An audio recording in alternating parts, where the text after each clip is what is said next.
Good morning students. ਬੱਚੇ ਅੱਜ ਅਸੀਂ ਸਟੋਰੀ ਨੰਬਰ 10 ਜਿਹੜੀ ਲਾਸਟ ਸਟੋਰੀ ਤੁਹਾਡੀ ਕਰ ਰਹੇ ਹਾਂ ਸ਼ਹੀਦ। ਕਹਾਣੀਕਾਰ ਦਾ ਨਾਮ ਹੈ ਕੇ.ਐਲ. ਗਰਗ।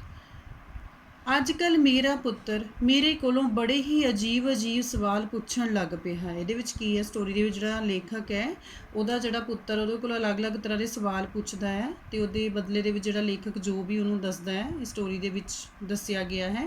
ਅਤੇ ਜਿਸ ਤਰ੍ਹਾਂ ਦੇ ਉਹਦਾ ਪੁੱਤਰ ਉਹਦੇ ਕੋਲੋਂ ਸਵਾਲ ਅਲੱਗ ਤਰ੍ਹਾਂ ਦੇ ਵੱਖਰੇ ਅਜੀਬ ਹੈਰਾਨ ਕਰਨ ਵਾਲੇ ਸਵਾਲ ਪੁੱਛਦਾ ਹੈ। ਬੁਝਾਰਤਾਂ ਵਰਗੇ ਫੁੱਲ ਝੜੀਆਂ ਵਰਗੇ, ਕਹਿੰਦੇ ਕਿ ਇਸ ਤਰ੍ਹਾਂ ਦੇ ਬੁਝਾਰਤਾਂ ਵਰਗੇ ਜਿਹਨੂੰ ਜਿੱਦਾਂ ਇੱਕ ਪਹੇਲੀ ਦੀ ਤਰ੍ਹਾਂ ਹੁੰਦੇ ਹਾਂ, ਜਿਹਦਾ ਜਵਾਬ ਜਿਹੜਾ ਹੈ ਕਈ ਵਾਰ ਮੇਰੇ ਕੋਲ ਵੀ ਨਹੀਂ ਹੁੰਦਾ। ਫੁੱਲ ਝੜੀਆਂ ਵਰਗੇ, ਆਤਿਸ਼ਬਾਜ਼ੀਆਂ, ਪਟਾਖਿਆਂ ਅਤੇ ਬਰਸ਼ੀਆਂ ਵਰਗੇ ਸਵਾਲ। ਕਈ ਸਵਾਲ ਤਾਂ ਮੇਰੇ ਅੰਦਰਲੇ ਘੁੱਪ ਹਨੇਰੇ ਵਿੱਚ ਮਸ਼ਾਲ ਵਾਂਗ ਜਗਣ ਲੱਗਦੇ ਨੇ ਅਤੇ ਕਈ ਜੁਗਨੂਆਂ ਵਾਂਗ ਝੱਪ ਕਰਕੇ ਜਗਣ ਬੁਝਣ ਲੱਗ ਪੈਂਦੇ ਹਨ। ਕਹਿੰਦੇ ਕਿ ਕਈ ਇੱਦਾਂ ਦੇ ਸਵਾਲ ਉਹ ਪੁੱਛਦਾ ਸੀ ਕਿ ਮੇਰੇ ਅੰਦਰਲਾ ਘੁੱਪ ਹਨੇਰਾ, ਮਤਲਬ ਮੈਨੂੰ ਵੀ ਉਹਨਾਂ ਸਵਾਲਾਂ ਦੇ ਬਾਰੇ ਇੱਦਾਂ ਕੋਈ ਜਵਾਬ ਜਿਹੜਾ ਉਹ ਨਹੀਂ ਸੀ ਪਤਾ ਹੁੰਦਾ। ਅਤੇ ਜਦੋਂ ਇਹ ਸਵਾਲ ਜਿਹੜਾ ਮੈਨੂੰ ਪੁੱਛਦਾ ਸੀ ਤਾਂ ਇੱਕ ਰੌਸ਼ਨੀ ਦੀ ਤਰ੍ਹਾਂ ਜਿੱਦਾਂ ਮੇਰੇ ਅੰਦਰ ਉਹ ਪੈਦਾ ਹੁੰਦੇ ਸਨ ਕਿ ਹਾਂ ਮੈਂ ਵੀ ਇੱਛੁਕ ਹੁੰਦਾ ਸੀਗਾ ਜਾਣਨ ਬਾਰੇ ਕਿ ਸਵਾਲ ਦਾ ਜਵਾਬ ਕਿਆ ਹੋਏਗਾ। ਕਿ ਜੁਗਨੂਆਂ ਵਰਗੇ, ਜਿਸ ਤਰ੍ਹਾਂ ਜੁਗਨੂ ਜਿਹੜੇ ਰਾਤ ਨੂੰ ਜਗਦੇ ਬੁਝਦੇ ਹਨ, ਕਹਿੰਦੇ ਕਿ ਇਸ ਤਰ੍ਹਾਂ ਦੇ ਝੱਪ ਕਰਦੇ ਜਗਦੇ ਬੁਝਦੇ ਕਿਸੇ ਸਵਾਲ ਕਰਨ ਵੇਲੇ ਤਾਂ ਮੈਨੂੰ ਆਪਣੇ ਮੋਢਿਆਂ 'ਤੇ ਬੈਠਾ ਪ੍ਰਤੀਤ ਹੁੰਦਾ। ਕਹਿੰਦੇ ਕਿ ਕਈ ਸਵਾਲ ਤਾਂ ਉਹ ਇੱਦਾਂ ਦੇ ਕਰਦਾ ਕਿ ਮੈਨੂੰ ਲੱਗਦਾ ਕਿ ਜਿਸ ਤਰ੍ਹਾਂ ਉਹ ਮੇਰੇ ਤੋਂ ਵੀ ਵੱਡਾ ਹੁੰਦਾ, ਮੇਰੇ ਤੋਂ ਵੀ ਜ਼ਿਆਦਾ ਏਜ ਦਾ ਹੁੰਦਾ, ਮੇਰੇ ਤੋਂ ਵੀ ਜ਼ਿਆਦਾ ਉਹਨੂੰ ਨੌਲੇਜ ਹੈ, ਜਿਸ ਦੇ ਭਾਰ ਹੇਠਾਂ ਮੇਰਾ ਵਡੱਪਣ ਛੂਈ ਮੂੰਈ ਹੋਣ ਲੱਗਦਾ। ਕਹਿੰਦੇ ਕਿ ਇੱਦਾਂ ਲੱਗਦਾ ਸੀਗਾ ਕਿ ਜਿੱਦਾਂ ਮੈਂ ਵੱਡਾ ਨਹੀਂ ਹੈ, ਉਹ ਮੇਰੇ ਨਾਲੋਂ ਵੱਡਾ ਹੈ ਅਤੇ ਮੇਰਾ ਆਪਣਾ ਜਿਹੜਾ ਵੱਡਾਪਨ ਹੋਣਾ, ਉਹਦੇ ਨਾਲੋਂ ਵੱਡਾ ਹੋਣਾ ਮੈਨੂੰ ਬਹੁਤ ਛੋਟਾ ਜਿਹਾ ਲੱਗਣ ਲੱਗ ਜਾਂਦਾ, ਮੈਨੂੰ ਆਪਣੇ ਨਾਲੋਂ ਜ਼ਿਆਦਾ ਵੱਡਾ ਲੱਗਣ ਲੱਗਦਾ। ਇੱਕ ਦਿਨ ਦੇਸ਼ ਭਗਤੀ ਇਨਕਲਾਬੀਆਂ ਦੀਆਂ ਜੀਵਨੀਆਂ ਦੀ ਕਿਤਾਬ ਪੜ੍ਹਦਾ ਪੁੱਛਣ ਲੱਗਦਾ ਹੈ, ਡੈਡੀ ਸ਼ਹੀਦ ਕੌਣ ਹੁੰਦੇ ਨੇ। ਕਹਿੰਦੇ ਕਿ ਇੱਕ ਦਿਨ ਕੀ ਹੈ, ਦੇਸ਼ ਭਗਤ ਜਿਹੜੇ ਕ੍ਰਾਂਤੀਕਾਰੀ ਹੋਏ ਜਿਨ੍ਹਾਂ ਨੇ ਦੇਸ਼ ਨੂੰ ਆਜ਼ਾਦ ਕਰਵਾਇਆ, ਕਹਿੰਦੇ ਇਨਕਲਾਬੀ ਜਿਹੜੇ ਕ੍ਰਾਂਤੀਕਾਰੀ ਉਹਨਾਂ ਦੀਆਂ ਜੀਵਨੀ, ਠੀਕ ਹੈ, ਉਹਨਾਂ ਦੀ ਬਾਇਓਗ੍ਰਾਫੀ ਜਿਹੜੀ ਹੁੰਦੀ ਹੈ, ਉਹਨਾਂ ਦੀ ਇੱਕ ਕਿਤਾਬ ਸੀ, ਉਹਨੂੰ ਪੜ੍ਹ ਰਿਹਾ ਸੀ ਅਤੇ ਫਿਰ ਪੜ੍ਹਦੇ ਇੱਕਦਮ ਪੁੱਛਣ ਲੱਗਦਾ ਲੇਖਕ ਦੇ ਕੋਲੋਂ ਕਿ ਕਹਿੰਦੇ ਕਿ ਸ਼ਹੀਦ ਕੌਣ ਹੁੰਦੇ ਹਨ। ਸ਼ਾਇਦ ਉਹਨੇ ਫਾਂਸੀ 'ਤੇ ਝੂਲਦੇ, ਗੋਲੀਆਂ ਨਾਲ ਵਿੰਨੇ ਅਤੇ ਤੇਜ਼ ਹਥਿਆਰਾਂ ਨਾਲ ਜਿਵਾ ਕੀਤੇ ਕੁਝ ਬੰਦਿਆਂ ਦੀਆਂ ਤਸਵੀਰਾਂ ਵੇਖ ਲਈਆਂ ਹੋਣ। ਕਹਿੰਦੇ ਕਿ ਸ਼ਾਇਦ ਮੈਂ ਸੋਚਿਆ ਕਿ ਉਹਨੇ ਜਿਹੜੇ ਕਿਤਾਬ ਪੜ੍ਹਦੇ ਉਹਨੇ ਜਿੱਦਾਂ ਪਿਕਚਰਸ ਵਗੈਰਾ ਉਹਦੇ ਉੱਤੇ ਹੁੰਦੀਆਂ, ਫੋਟੋ ਵਗੈਰਾ ਵੀ ਹੁੰਦੀਆਂ, ਕਹਿੰਦੇ ਕਿ ਸ਼ਾਇਦ ਉਹਨੇ ਫਾਂਸੀ 'ਤੇ ਝੂਲਦੇ, ਗੋਲੀਆਂ ਦੇ ਨਾਲ ਵਿੰਨੇ ਹੋਏ, ਜਿੱਦਾਂ ਜਿਨ੍ਹਾਂ ਨੂੰ ਗੋਲੀਆਂ ਲੱਗੀਆਂ ਹੁੰਦੀਆਂ ਹਨ, ਕਹਿੰਦੇ ਕਿ ਤੇਜ਼ ਹਥਿਆਰਾਂ ਨਾਲ ਜਿਵਾ ਕੀਤੇ, ਤੇਜ਼ ਹਥਿਆਰਾਂ ਦੇ ਨਾਲ ਜਿਹੜੇ ਆ ਉਹ ਜ਼ਖਮੀ ਕੀਤੇ ਹੋਏ ਕੁਝ ਬੰਦਿਆਂ ਦੀਆਂ ਕਹਿੰਦੇ ਤਸਵੀਰਾਂ ਦੇਖ ਲਈਆਂ ਹੋਣ। ਅਤੇ ਸ਼ਾਇਦ ਇਸੇ ਕਰਕੇ ਉਹ ਜਿਹੜਾ ਆ ਸਹਿਜ ਭਾਈ, ਮਤਲਬ ਸਹਿਜ ਸੁਭਾਅ, ਕਹਿੰਦੇ ਇੱਕ ਮੋਏ ਬੰਦੇ ਦਾ ਅਕਸ ਉਹਦੇ ਜ਼ਿਹਨ ਵਿੱਚ ਆ ਖਲੋਤਾ ਹੋਵੇ, ਅਤੇ ਕਹਿੰਦੇ ਆਪਣੇ ਆਪ ਹੀ ਇੱਕ ਮਰੇ ਹੋਏ ਬੰਦੇ ਦੀ ਜਿਹੜੀ ਸ਼ਕਲ ਹੈ ਉਹਦੇ ਦਿਮਾਗ ਦੇ ਵਿੱਚ ਜਿਹੜੀ ਉਸ ਟਾਈਮ ਆ ਗਈ ਹੋਵੇ, ਜਿਹਨੂੰ ਸ਼ਹੀਦ ਦਾ ਦਰਜਾ ਮਿਲ ਗਿਆ ਹੋਵੇ। ਕਹਿੰਦੇ ਕਿ ਮੈਂ ਸੋਚਿਆ ਕਿ ਸ਼ਾਇਦ ਜਿਹੜਾ ਆ ਕਿਤਾਬ ਪੜ੍ਹਦੇ ਉਹਨੇ ਗੋਲੀਆਂ ਦੇ ਨਾਲ ਵਿੰਨੇ ਹੋਏ, ਜਿਹੜੇ ਤੇਜ਼ ਹਥਿਆਰਾਂ ਦੇ ਨਾਲ ਜਿਹੜੇ ਜ਼ਖਮੀ ਹੋਏ ਬੰਦੇ ਦੀ ਤਸਵੀਰਾਂ ਦੇਖੀਆਂ ਹੋਣ ਅਤੇ ਆਪਣੇ ਦਿਲ ਦੇ ਵਿੱਚ ਇੱਕ ਤਸਵੀਰ ਬਣਾ ਲਈ ਹੋਏ ਮਰੇ ਹੋਏ ਬੰਦੇ ਦੀ, ਅਤੇ ਕਹਿੰਦੇ ਕਿ ਸ਼ਾਇਦ ਇਸ ਕਰਕੇ ਜਿਹੜਾ ਆ ਅਤੇ ਉਹਨੂੰ ਸ਼ਹੀਦ ਦਾ ਦਰਜਾ ਜਿਹੜਾ ਉਹ ਮਿਲ ਗਿਆ ਹੋਵੇ। ਪਲ ਦੇ ਪਲ ਮੈਨੂੰ ਕੁਝ ਨਹੀਂ ਆਉੜਦਾ। ਕਹਿੰਦੇ ਕਿ ਜਦੋਂ ਹੀ ਮੈਨੂੰ ਸਵਾਲ ਪੁੱਛਦਾ ਕਿ ਸ਼ਹੀਦ ਕੌਣ ਹੁੰਦੇ ਆ, ਅਤੇ ਕਹਿੰਦੇ ਕਿ ਪਲ ਦੇ ਪਲ, ਕਹਿੰਦੇ ਉਸ ਵੇਲੇ ਜਿੱਦਾਂ ਮਿੰਟ ਸਕਿੰਟ ਸਾਨੂੰ ਕਈ ਵਾਰ ਕੋਈ ਸਮਝ ਨਹੀਂ ਆਉਂਦਾ, ਕੋਈ ਆਨਸਰ ਨਹੀਂ ਸਮਝ ਆਉਂਦੀ ਕਿ ਅਸੀਂ ਬੱਚੇ ਨੂੰ ਕੀ ਆਨਸਰ ਦਈਏ। ਕਹਿੰਦੇ ਕਿ ਮੈਨੂੰ ਔੜ ਦਾ ਮਤਲਬ ਮੈਨੂੰ ਸਮਝ ਨਹੀਂ ਸੀ ਆ ਰਿਹਾ ਮੈਂ ਕੀ ਕਹਾਂ। ਮੈਂ ਹੈਰਾਨੀ ਨਾਲ ਉਹਦੇ ਚਿਹਰੇ ਵੱਲ ਦੇਖਣ ਲੱਗਦਾ ਹਾਂ। ਕਹਿੰਦੇ ਕਿ ਮੈਂ ਇੱਕਦਮ ਹੈਰਾਨ ਹੋ ਕੇ ਉਹਦੇ ਚਿਹਰੇ ਵੱਲ ਦੇਖਣ ਲੱਗਦਾ ਕਿ ਮੈਨੂੰ ਕੀ ਪੁੱਛਣਾ ਚਾਹੁੰਦਾ ਹੈ ਉਹ। ਮੈਨੂੰ ਜਾਪਦਾ ਹੈ ਜਿਵੇਂ ਇਹ ਸਵਾਲ ਮੇਰੇ ਗਿਆਨ ਲਈ ਇੱਕ ਵੰਗਾਰ ਵਾਂਗ ਆਇਆ ਹੋਵੇ। ਵੰਗਾਰ ਹੁੰਦੀ ਮਤਲਬ ਚੈਲੰਜ। ਕਹਿੰਦੇ ਕਿ ਮੈਨੂੰ ਇੱਦਾਂ ਲੱਗ ਰਿਹਾ ਸੀ ਕਿ ਜਿੱਦਾਂ ਉਹਦਾ ਇੱਕ ਸਵਾਲ ਜਿਹੜਾ ਸੀਗਾ ਸ਼ਹੀਦ ਕੌਣ ਹੁੰਦੇ, ਮੇਰੀ ਨੌਲੇਜ ਪਰਖਣ ਲਈ ਇੱਕ ਚੈਲੰਜ ਦੀ ਤਰ੍ਹਾਂ ਸੀ। ਮੇਰਾ ਸਾਰਾ ਗਿਆਨ ਵੱਡੀ ਨਹਿਰ ਦੇ ਝਾਲ ਵਿੱਚ ਫਸੀ ਲਾਸ਼ ਵਾਂਗ ਗੇੜੇ ਕੱਢਣ ਲੱਗ ਪਿਆ ਹੋਵੇ। ਕਹਿੰਦੇ ਕਿ ਜਿੱਦਾਂ ਵੱਡੀ ਸਾਰੀ ਨਹਿਰ ਹੁੰਦੀ ਆ ਅਤੇ ਉਹਦੇ ਵਿੱਚ ਝਾੜੀਆਂ ਵਗੈਰਾ ਹੁੰਦੀਆਂ, ਅਤੇ ਉਹਦੇ ਵਿੱਚ ਅਗਰ ਕੋਈ ਲਾਸ਼ ਵਗੈਰਾ ਫਸ ਜਾਂਦੀ ਹੈ ਤਾਂ ਉਸੇ ਜਗ੍ਹਾ ਦੇ ਉੱਤੇ ਤੱਕ ਚੱਕਰ ਕੱਢਣ ਲੱਗਦੀ ਹੈ ਲਾਸ਼, ਮਤਲਬ ਅੱਗੇ ਨਹੀਂ ਜਾ ਪਾਉਂਦੀ। ਕਹਿੰਦੇ ਕਿ ਇੱਦਾਂ ਮੈਨੂੰ ਲੱਗ ਰਿਹਾ ਸੀ, ਅਰਥਹੀਨ, ਨਿਰਉਦੇਸ਼ ਅਤੇ ਬੇਥਵੇ ਗੇੜੇ। ਕਹਿੰਦੇ ਕਿ ਇੱਦਾਂ ਦੇ ਉਹ ਗੇੜੇ ਜਿੱਦਾਂ ਚੀਜ਼ ਕੱਢਦੀ ਹੁੰਦੀ ਜਿਹੜੀ ਅੱਗੇ ਨਹੀਂ ਜਾ ਪਾਉਂਦੀ, ਜਿਹਦਾ ਕੋਈ ਅਰਥ ਨਹੀਂ ਹੁੰਦਾ, ਕੋਈ ਉਦੇਸ਼ ਨਹੀਂ ਹੁੰਦਾ, ਬਸ ਬਿਨਾਂ ਮਤਲਬ ਉੱਥੇ ਉਹ ਫਸੀ ਹੋਣ ਕਰਕੇ ਘੁੰਮੀ ਜਾ ਰਹੀ ਹੈ। ਮੈਂ ਸੰਭਾਲਣ ਦਾ ਯਤਨ ਕਰਦੇ ਹੋਏ ਦੱਸਣ ਦੀ ਕੋਸ਼ਿਸ਼ ਕੀਤੀ। ਕਹਿੰਦੇ ਕਿ ਮੈਂ ਆਪਣੇ ਆਪ ਨੂੰ ਸੰਭਾਲਣ ਦੀ ਕੋਸ਼ਿਸ਼ ਕਰਦੇ ਹੋਏ ਕਿ ਉਹਨੂੰ ਮੈਂ ਦੱਸਾਂ ਕਿ ਕੀ ਇਹਦਾ ਆਨਸਰ ਹੈ। ਕੁਝ ਲੋਕ ਆਪਣੇ ਲਈ ਨਹੀਂ ਸਗੋਂ ਦੂਜਿਆਂ ਲਈ ਜਿਉਂਦੇ ਮਰਦੇ ਨੇ, ਕਾਮਨ ਕਾਜ ਲਈ ਲੜਦੇ ਨੇ, ਫਾਂਸੀਆਂ ਚੜ੍ਹਦੇ ਨੇ। ਕਹਿੰਦੇ ਕਿ ਫਿਰ ਮੈਂ ਉਹਨੂੰ ਸਮਝਾਉਣ ਦੀ ਕੋਸ਼ਿਸ਼ ਕੀਤੀ ਕਿ ਜਿੱਦਾਂ ਵੀ ਮੈਂ ਉਹਨੂੰ ਸਮਝਾ ਸਕਦਾ ਸੀ ਕੁਐਸਚਨ ਦਾ ਕੀ ਆਨਸਰ ਹੈ। ਕਹਿੰਦੇ ਕਿ ਮੈਂ ਉਹਨੂੰ ਕਿਹਾ ਕਿ ਕੁਝ ਲੋਕੀ ਜਿਹੜੇ ਆ ਉਹ ਸਿਰਫ ਦੂਸਰਿਆਂ ਦੀ ਖਾਤਰ ਜੀਂਦੇ ਮਰਦੇ ਨੇ, ਆਪਣੇ ਲਈ ਨਹੀਂ, ਸਾਰੀ ਜ਼ਿੰਦਗੀ ਦੂਸਰਿਆਂ ਦੀ ਖਾਤਰ ਬਿਤਾਉਂਦੇ ਹਨ। ਕਾਮਨ ਕਾਜ ਮਤਲਬ ਸਾਂਝੇ ਕੰਮ ਜਿਹੜੇ ਹੁੰਦੇ, ਸਾਂਝੇ ਕਾਰਜ ਲੜਦੇ ਨੇ, ਫਾਂਸੀਆਂ ਚੜ੍ਹਦੇ ਨੇ, ਮਤਲਬ ਦੂਸਰਿਆਂ ਦੀ ਖਾਤਰ ਸ਼ਹੀਦੀ ਦੇਣੀ, ਦੂਸਰਿਆਂ ਦੀ ਖਾਤਰ ਲੜਨਾ। ਕਾਮਨ ਕਾਜ, ਮੁੰਡੇ ਨੂੰ ਇਹ ਸ਼ਬਦ ਸਮਝ ਨਹੀਂ ਪਏ, ਉਹਨੂੰ ਸਮਝ ਨਹੀਂ ਆਇਆ ਕਿ ਮੇਰਾ ਪਿਤਾ ਜਿਹੜਾ ਜਾਂ ਲੇਖਕ ਕੀ ਕਹਿਣਾ ਚਾਹੁੰਦਾ ਹੈ। ਸਾਂਝੇ ਕਾਰਜਾਂ ਲਈ ਮਰਨਾ, ਸਾਂਝੇ ਕਾਰਜਾਂ ਲਈ ਕਿ ਕਿਸੇ ਦੀ ਜਿਹੜੀ ਮੁਸੀਬਤ ਨੂੰ ਜਿਹੜੀ ਆਪਣੀ ਮੁਸੀਬਤ ਸਮਝਣਾ, ਠੀਕ ਹੈ, ਦੂਸਰਿਆਂ ਦੀ ਖਾਤਰ ਜਿਹੜੀ ਆਪਣੀ ਜਾਨ ਕੁਰਬਾਨ ਕਰਨਾ, ਕਹਿੰਦੇ ਕਿ ਸਾਂਝੇ ਕੰਮ, ਸਾਂਝੇ ਕਾਰਜ। ਨਿਤਾਣਿਆਂ ਤੇ ਨਿਥਾਵਿਆਂ ਲਈ ਮਰਨ ਵਾਲੇ ਸ਼ਹੀਦ ਹੁੰਦੇ ਹਨ। ਨਿਤਾਣੇ ਕਹਿੰਦੇ ਲਾਚਾਰ ਬੇਵਸ ਲੋਕੀ, ਨਿਥਾਵੇਂ ਜਿਨ੍ਹਾਂ ਦੇ ਕੋਲ ਰਹਿਣ ਲਈ ਵੀ ਜਗ੍ਹਾ ਨਹੀਂ ਹੁੰਦੀ, ਕਹਿੰਦੇ ਕਿ ਇੱਦਾਂ ਦੇ ਲਈ ਜਿਹੜੇ ਮਰਨ ਵਾਲੇ ਸ਼ਹੀਦ ਹੁੰਦੇ ਹਨ, ਜਿਹੜੇ ਫਾਂਸੀ ਦੇ ਰੱਸੇ ਚੁੰਮਣ ਵਾਲੇ ਮਰਜੀਵੜੇ ਹੁੰਦੇ ਨੇ ਮੇਰੇ ਬੇਟੇ, ਕਹਿੰਦੇ ਕਿ ਜਿਹੜੇ ਮਰ ਕੇ ਵੀ ਜੀਂਦੇ ਰਹਿੰਦੇ ਹਨ ਸਾਰਿਆਂ ਦੇ ਲਈ, ਕਹਿੰਦੇ ਕਿ ਇਸ ਤਰ੍ਹਾਂ ਦੇ ਲੋਕੀ ਜਿਹੜੇ ਹੁੰਦੇ ਹਨ ਉਹਨਾਂ ਨੂੰ ਸ਼ਹੀਦ ਕਿਹਾ ਜਾਂਦਾ। ਇਸ ਤਰ੍ਹਾਂ ਜਿਹੜਾ ਲੇਖਕ ਹੈ ਆਪਣੇ ਬੱਚੇ ਨੂੰ ਜਿਹੜਾ ਸ਼ਹੀਦ ਦੇ ਬਾਰੇ ਦੱਸ ਰਿਹਾ ਹੈ, ਜੋ ਉਹਦੇ ਦਿਮਾਗ ਦੇ ਵਿੱਚ ਆਉਂਦਾ, ਜਦੋਂ ਕੁਐਸਚਨ ਪੁੱਛਦਾ ਤਾਂ ਉਹਦਾ ਆਨਸਰ ਦੱਸਦਾ ਹੈ। ਰੰਗਾ ਬਿੱਲਾ ਵੀ ਫਾਂਸੀ ਚੜ੍ਹੇ ਸੀ, ਨੱਥੂ ਰਾਮ ਗੋਡਸੇ ਵੀ ਫਾਂਸੀ ਚੜ੍ਹਿਆ ਸੀ, ਤੇ ਜ਼ੁਲਫਕਾਰ ਅਲੀ ਭੁੱਟੋ ਵੀ, ਉਹ ਸ਼ਹੀਦ ਸੀਗੇ। ਮੁੰਡਾ ਸਵਾਲ ਕਰ ਦਿੰਦਾ ਹੈ, ਤੇ ਹੁਣ ਇਸ ਤਰ੍ਹਾਂ ਰੰਗਾ ਬਿੱਲਾ ਜਿਹੜੇ ਨੱਥੂ ਰਾਮ ਗੋਡਸੇ, ਜ਼ੁਲਫਕਾਰ ਅਲੀ ਭੁੱਟੋ, ਹੁਣ ਉਹਨਾਂ ਦੀ ਜਿਹੜੀ ਐਗਜ਼ਾਮਪਲ ਦੇ ਕੇ ਉਹਨੂੰ ਕਹਿੰਦਾ ਕਿ ਉਹ ਵੀ ਤਾਂ ਫਾਂਸੀ ਚੜ੍ਹੇ ਸੀ, ਕਹਿੰਦਾ ਕਿ ਉਹ ਸ਼ਹੀਦ ਸੀਗੇ ਕਿ ਨਹੀਂ, ਮੁੰਡਾ ਪੁੱਛ ਰਿਹਾ ਹੈ। ਉਹਨਾਂ ਤੇ ਦੂਸਰਿਆਂ ਨੂੰ ਕਤਲ ਦਾ ਮੁਕੱਦਮਾ ਚੱਲਿਆ ਸੀ, ਉਹਨਾਂ ਕੁਝ ਬੇਦੋਸ਼ੀਆਂ ਨੂੰ ਮਾਰਿਆ ਜਾਂ ਮਰਵਾਇਆ ਸੀ, ਉਹ ਸ਼ਹੀਦ। ਮੈਂ ਸਿੱਧਾ ਜਵਾਬ ਟਾਲ ਜਾਂਦਾ, ਕਹਿੰਦਾ ਕਿ ਮੈਂ ਸਿੱਧੀ ਤਰ੍ਹਾਂ ਨਹੀਂ ਕਹਿੰਦਾ ਕਿ ਉਹ ਸ਼ਹੀਦ ਨਹੀਂ ਸੀਗੇ, ਕਹਿੰਦਾ ਕਿ ਮੈਂ ਟਾਲ ਦਿੰਦਾ ਉਹਦੇ ਜਵਾਬ ਨੂੰ, ਪਰ ਕਹਿੰਦਾ ਕਿ ਮੈਂ ਇੰਨਾ ਬਸ ਕਹਿਣਾ ਹੈ ਕਿ ਕਿਉਂਕਿ ਉਹਨਾਂ ਦੇ ਮੁਕੱਦਮਾ, ਉਹਨਾਂ ਨੇ ਵੀ ਮਾਰਿਆ ਸੀ, ਕਿਸੇ ਨੂੰ ਮੁਕੱਦਮਾ ਚੱਲਿਆ ਸੀ, ਪਰ ਕਹਿੰਦੇ ਕਿ ਜਿਨ੍ਹਾਂ ਨੂੰ ਮਾਰਿਆ ਸੀ ਉਹ ਬੇਦੋਸ਼ੀ ਸਨ, ਉਹਨਾਂ ਦਾ ਕੋਈ ਕਸੂਰ ਨਹੀਂ ਸੀ, ਮਾਰਿਆ ਜਾਂ ਮਰਵਾਇਆ ਸੀ, ਇਸ ਕਰਕੇ ਕਹਿੰਦੇ ਕਿ ਉਹਨਾਂ ਨੂੰ ਫਾਂਸੀ 'ਤੇ ਚੜ੍ਹਾਇਆ ਸੀ, ਪਰ ਉਹਨਾਂ ਨੂੰ ਸ਼ਹੀਦ ਜਿਹੜਾ ਆ, ਸ਼ਹੀਦ ਸਨ ਜਾਂ ਨਹੀਂ, ਕਹਿੰਦੇ ਕਿ ਮੈਂ ਬੱਚੇ ਨੂੰ ਕਲੀਅਰ ਨਹੀਂ ਕਰਦਾ, ਮੈਂ ਬੱਚੇ ਨੂੰ ਦੱਸਦਾ ਨਹੀਂ। ਲੜਾਈਆਂ ਵਿੱਚ ਕਮਾਂਡਰ ਵੀ ਤਾਂ ਹਜ਼ਾਰਾਂ ਬੇਦੋਸ਼ੀ ਲੋਕਾਂ ਨੂੰ ਮਰਵਾਉਂਦੇ ਨੇ ਡੈਡੀ। ਦੇਸ਼ ਦੇ ਲੋਕਾਂ ਦੀ, ਫੌਜੀਆਂ ਦੀ ਕਿਹੜੀ ਦੁਸ਼ਮਣੀ ਹੁੰਦੀ ਹੈ ਆਪਸ ਵਿੱਚ, ਉਹਨਾਂ ਤਾਂ ਕਦੀ ਇੱਕ ਦੂਜੇ ਨੂੰ ਵੇਖਿਆ ਵੀ ਨਹੀਂ ਹੁੰਦਾ। ਫਿਰ ਉਹਨਾਂ ਕਮਾਂਡਰਾਂ ਨੂੰ ਤਾਂ ਕੋਈ ਫਾਂਸੀ ਚਾੜ੍ਹਦਾ ਨਹੀਂ, ਸਗੋਂ ਉਹਨਾਂ ਨੂੰ ਸੋਨੇ ਚਾਂਦੀ ਦੇ ਤਗਮੇ ਦਿੱਤੇ ਜਾਂਦੇ ਨੇ। ਮੁੰਡਾ ਬਹੁਤ ਹੀ ਗੰਭੀਰ ਸੀ, ਹੁਣ ਮੁੰਡਾ ਬਹੁਤ ਹੀ ਜ਼ਿਆਦਾ ਸੀਰੀਅਸ ਹੋ ਗਿਆ ਸੀ ਇਸ ਟੌਪਿਕ ਨੂੰ ਲੈ ਕੇ। ਕਹਿੰਦੇ ਕਿ ਜਦੋਂ ਲੜਾਈਆਂ ਇੱਕ ਦੇਸ਼ ਦੀ ਦੂਜੇ ਨਾਲ ਲੜਦੀ ਤਾਂ ਉਹਨਾਂ ਦੇ ਕਮਾਂਡਰ ਜਿਹੜੇ ਆ ਉਹ ਵੀ ਤਾਂ ਕਹਿੰਦੇ ਮਰਵਾਉਂਦੇ ਹੀ ਹਨ, ਹਜ਼ਾਰਾਂ ਲੋਕਾਂ ਨੂੰ, ਬੇਦੋਸ਼ ਲੋਕੀ ਹੁੰਦੇ ਹਨ, ਦੂਸਰੀ ਫੌਜ ਦੇ ਜਿਹੜੇ ਲੋਕੀ ਹੁੰਦੇ ਹਨ, ਤੇ ਕਹਿੰਦੇ ਕਿ ਇਸ ਤਰ੍ਹਾਂ ਉਹਨਾਂ ਦੇ ਜਿਹੜੀਆਂ ਫੌਜੀਆਂ ਦੀ ਕਿਹੜੀ ਆਪਸ 'ਚ ਦੁਸ਼ਮਣੀ ਹੁੰਦੀ ਹੈ, ਤੇ ਇਸ ਕਰਕੇ ਕਹਿੰਦੇ ਕਿ ਕਦੀ ਉਹਨਾਂ ਨੇ ਦੇਖਿਆ ਵੀ ਨਹੀਂ ਹੁੰਦਾ, ਇੱਕ ਦੇਸ਼ ਦੇ ਫੌਜੀਆਂ ਨੇ ਦੂਜੇ ਨੂੰ ਦੇਖਿਆ ਵੀ ਨਹੀਂ ਹੁੰਦਾ, ਕੋਈ ਦੁਸ਼ਮਣੀ ਵੀ ਨਹੀਂ ਹੁੰਦੀ। ਫਿਰ ਕਹਿੰਦੇ ਉਹਨਾਂ ਕਮਾਂਡਰ ਜਿਹੜੇ ਆ ਕਮਾਂਡ ਕਰਦੇ ਹਨ ਆਪਣੇ ਫੌਜੀਆਂ ਨੂੰ, ਕਹਿੰਦੇ ਕਿ ਉਹਨਾਂ ਨੂੰ ਕਿਉਂ ਨਹੀਂ ਫਾਂਸੀ ਕੋ ਚੜ੍ਹਾਉਂਦਾ, ਉਹਨਾਂ ਨੂੰ ਤਾਂ ਸਗੋਂ ਮੈਡਲ ਦਿੱਤੇ ਜਾਂਦੇ ਹਨ, ਤਗਮੇ ਮਤਲਬ ਮੈਡਲ। ਮੁੰਡਾ ਬਹੁਤ ਸੀਰੀਅਸ ਸੀ ਕਿ ਉਹਨਾਂ ਨੂੰ ਕਿਉਂ ਨਹੀਂ ਜਿਹੜਾ ਉਹ ਦੂਸਰੇ ਜਿਹੜੇ ਨਾ ਸ਼ਹੀਦ ਦੇ ਵਿੱਚ ਲਿਆ ਜਾਂਦਾ। ਉਹ ਬਹਾਦਰ ਹੁੰਦੇ ਨੇ ਮੇਰੇ ਬੇਟੇ, ਇੱਕ ਦੇਸ਼ ਦੇ ਬਹਾਦਰ, ਦੱਸਦਾ ਲੇਖਕ, ਕਹਿੰਦਾ ਕਿ ਉਹ ਆਪਣੇ ਦੇਸ਼ ਲਈ ਇੱਕ ਬਹਾਦਰੀ ਦਾ ਕੰਮ ਕਰ ਰਹੇ ਹੁੰਦੇ ਨੇ, ਇਸ ਕਰਕੇ ਉਹਨਾਂ ਨੂੰ ਮੈਡਲ ਦਿੱਤੇ ਜਾਂਦੇ ਹਨ, ਤਗਮੇ ਦਿੱਤੇ ਜਾਂਦੇ ਹਨ। ਇੱਕ ਦੇਸ਼ ਦੇ ਬਹਾਦਰ ਦੂਜੇ ਲਈ ਕਾਫਿਰ ਹੈ ਨਾ ਡੈਡੀ, ਕਹਿੰਦੇ ਕਿ ਇੱਕ ਦੇਸ਼ ਦੇ ਜਿਹੜੇ ਆਪਣੇ ਦੇਸ਼ ਲਈ ਬਹਾਦਰੀ ਦਿਖਾਉਂਦੇ ਹਨ, ਦੂਜੇ ਦੇਸ਼ ਲਈ ਜਿਹੜਾ ਉਹਨਾਂ ਦੇ ਦੁਸ਼ਮਣ ਕਾਫਿਰ ਦੀ ਤਰ੍ਹਾਂ ਹੁੰਦੇ ਹਨ, ਜਿਹੜੇ ਗਲਤ ਕੰਮ ਕਰਦੇ ਹਨ, ਬੇਦੋਸ਼ੀਆਂ ਨੂੰ ਮਾਰਦੇ ਹਨ। ਮੁੰਡਾ ਸਥਿਤੀ ਵਿਚਲੇ ਵਿਅੰਗ ਨੂੰ ਕਿੰਨੇ ਸੌਖੇ ਢੰਗ ਨਾਲ ਤੇ ਕਿੰਨੇ ਸਹਿਜ ਰੂਪ ਵਿੱਚ ਆਖ ਗਿਆ, ਪਰ ਉਸਦੀ ਤਸੱਲੀ ਨਹੀਂ ਸੀ ਹੋ ਰਹੀ। ਮੈਂ ਆਪਣੇ ਹੀ ਪੁੱਤਰ ਸਾਵੇਂ ਪਾਣੀ ਪਾਣੀ ਹੋਣ ਲੱਗਦਾ, ਪਰ ਕਹਿੰਦੇ ਕਿ ਮੇਰੇ ਜਵਾਬ ਦੇ ਨਾਲ ਮੁੰਡਾ ਜਿਹੜਾ ਸੈਟੀਸਫਾਈ ਨਹੀਂ ਸੀ ਹੋਇਆ, ਤਸੱਲੀ ਨਹੀਂ ਸੀ ਹੋ ਰਹੀ। ਕਹਿੰਦੇ ਕਿ ਮੈਨੂੰ ਲੱਗ ਰਿਹਾ ਸੀ ਕਿ ਮੈਂ ਆਪਣੇ ਪੁੱਤਰ ਦੇ ਸਾਹਮਣੇ ਜਿਹੜਾ ਸ਼ਰਮਿੰਦਾ ਹੋ ਰਿਹਾ, ਕਿਉਂਕਿ ਮੈਂ ਉਹਨੂੰ ਉਹਦੇ ਸਵਾਲ ਦਾ ਜਵਾਬ ਜਿਹੜਾ ਹੈ ਉਹ ਮਤਲਬ ਕਿ ਚੰਗੀ ਤਰ੍ਹਾਂ ਐਕਸਪਲੇਨ ਨਹੀਂ ਕਰ ਪਾਇਆ, ਦੇ ਰਿਹਾ। ਬਹਾਦਰ ਤੇ ਕਾਫਿਰ ਸ਼ਬਦਾਂ ਤੋਂ ਕਈ ਘਟਨਾਵਾਂ ਮੇਰੇ ਚੇਤੇ ਵਿੱਚ ਖੁੰਬਾਂ ਵਾਂਗ ਖਲੋ ਜਾਂਦੀਆਂ ਹਨ। ਕਹਿੰਦੇ ਕਿ ਉਸੇ ਟਾਈਮ ਬਹਾਦਰ ਤੇ ਕਾਫਿਰ ਜਦੋਂ ਮੈਂ ਸ਼ਬਦ ਸੁਣੇ, ਕਹਿੰਦੇ ਪੁਰਾਣੀਆਂ ਕਈ ਘਟਨਾਵਾਂ ਮੇਰੇ ਦਿਲ ਦੇ ਵਿੱਚ, ਮੇਰੇ ਦਿਮਾਗ ਦੇ ਵਿੱਚ ਕਹਿੰਦੇ ਆ ਜਿੱਦਾਂ ਆ ਜਾਂਦੀਆਂ ਹਨ ਉਸ ਟਾਈਮ। ਅਸੀਂ ਗੁਆਂਢੀ ਦੇਸ਼ ਨਾਲ 2 ਲੜਾਈਆਂ ਲੜੀਆਂ, ਭਾਵੇਂ ਇੱਧਰਲੇ ਆਵਾਮ ਦੇ ਦਿਲਾਂ ਵਿੱਚ ਇੱਕ ਦੂਜੇ ਲਈ ਭੋਰਾ ਪਰ ਵੀ ਜ਼ਹਿਰ ਨਹੀਂ ਸੀ। ਆਵਾਮ ਮਤਲਬ ਲੋਕੀ, ਕਹਿੰਦੇ ਕਿ ਅਸੀਂ ਜਿਹੜੀਆਂ ਆਪਣੇ ਗੁਆਂਢੀ ਦੇਸ਼ ਨਾਲ 2 ਵਾਰ ਜੰਗ ਲੜੀ ਹੈ, ਚਾਹੇ ਇੱਧਰਲੇ ਤੇ ਉੱਧਰਲੇ ਲੋਕਾਂ ਦੇ ਦਿਲਾਂ 'ਚ ਇੱਕ ਦੂਜੇ ਲਈ ਜ਼ਰਾ ਵੀ ਜ਼ਹਿਰ ਨਹੀਂ ਸੀ, ਜ਼ਰਾ ਵੀ ਨਫ਼ਰਤ ਨਹੀਂ ਸੀ ਇੱਕ ਦੂਸਰੇ ਲਈ। ਹਮਲਾ ਕਿਹਨੇ ਕਿਹਦੇ ਤੇ ਕੀਤਾ, ਦੋਵੇਂ ਦੇਸ਼ਾਂ ਦੀਆਂ ਸਰਕਾਰਾਂ ਤੇ ਅਖਬਾਰਾਂ ਨੇ ਕੀ ਸੱਚ ਝੂਠ ਬੋਲਿਆ ਸੀ। ਇੱਕ ਦੇਸ਼ ਦੀਆਂ ਫੌਜਾਂ ਲਾਹੌਰ ਤੱਕ ਪਹੁੰਚਦੀਆਂ ਤੇ ਦੂਜੇ ਦੇਸ਼ ਦੀਆਂ ਦਿੱਲੀ ਤੱਕ ਅੱਪੜਨ ਦੀਆਂ ਟਾਰਾਂ ਮਾਰ ਰਹੀਆਂ ਸਨ। ਦੋਵਾਂ ਦੇਸ਼ਾਂ ਦੇ ਫੌਜੀ ਬਹਾਦਰ ਸਨ ਜੋ ਆਪਣੇ ਆਪਣੇ ਦੇਸ਼ ਦੀ ਮਿੱਟੀ ਦੀ ਰੱਖਿਆ ਲਈ ਜੀ ਜਾਨ ਨਾਲ ਲੜੇ। ਇੱਕ ਦੇਸ਼ ਦਾ ਰੇਡੀਓ ਐਲਾਨ ਕਰਦਾ, ਕਹਿੰਦੇ ਕਿ ਇਸ ਤਰ੍ਹਾਂ ਜਿਹੜੀ ਆਪਣੇ ਦੇਸ਼ ਦੀ ਖਾਤਰ ਦੋਨਾਂ ਦੇਸ਼ਾਂ ਦੇ ਫੌਜੀ ਜਿਹੜੇ ਆ ਆਪਣੇ ਜੀ ਜਾਨ ਲੜਾ ਕੇ ਲੜੇ, ਤੇ ਇੱਕ ਦੇਸ਼ ਦਾ ਰੇਡੀਓ ਜਿਹੜਾ ਆਪਣੇ ਰੇਡੀਓ ਦੇ ਵਿੱਚ ਕੀ ਅਨਾਉਂਸਮੈਂਟ ਉਹਦੇ 'ਚ ਹੁੰਦੀ ਹੈ, ਦੇਸ਼ ਦੇ ਬਹਾਦਰ ਸ਼ਹੀਦਾਂ ਨੇ ਦੇਸ਼ ਦੀ ਮਿੱਟੀ ਦੀ ਲਾਜ ਰੱਖੀ ਹੈ, ਮਾਂ ਦੇ ਦੁੱਧ ਦੀ ਕੀਮਤ ਚੁਕਾਈ ਹੈ, ਕਾਫਰਾਂ ਨੂੰ 1 ਇੰਚ ਵੀ ਅੱਗੇ ਨਹੀਂ ਵਧਣ ਦਿੱਤਾ। ਹੁਣ ਜਿੱਦਾਂ ਇੱਕ ਦੇਸ਼ ਦੇ ਜਿਹੜੇ ਆ ਉਹ ਆਪਣੇ ਦੇਸ਼ ਦੀ ਬਹਾਦਰਾਂ ਦੇ ਬਾਰੇ ਦੱਸ ਰਿਹਾ ਕਿ ਕਿੱਦਾਂ ਉਹਨਾਂ ਨੇ ਆਪਣੇ ਦੇਸ਼ ਦੀ ਇੱਕ ਜਿਹੜੀ ਇੰਚ ਵੀ ਜਿਹੜਾ ਦੂਜੇ ਦੇਸ਼ ਨੂੰ ਵਿੱਚ ਨਹੀਂ ਜਾਣ ਦਿੱਤਾ।